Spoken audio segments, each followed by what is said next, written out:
Hello guys, কি অবস্থা সবার? আজকে আমরা একটা ভিডিও করব।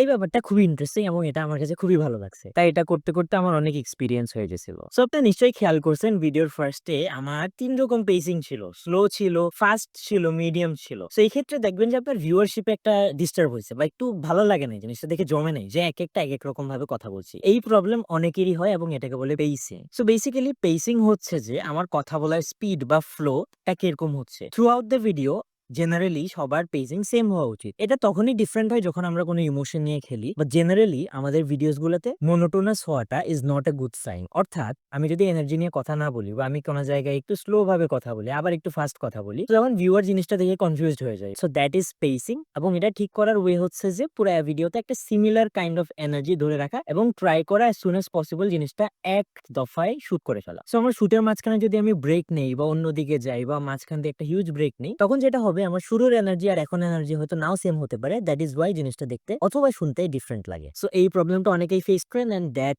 Is pacing. কন্টেন্ট ক্রিয়েশন নিয়ে আর কোনো প্রশ্ন থাকলে কমেন্ট করে জানাতে পারেন।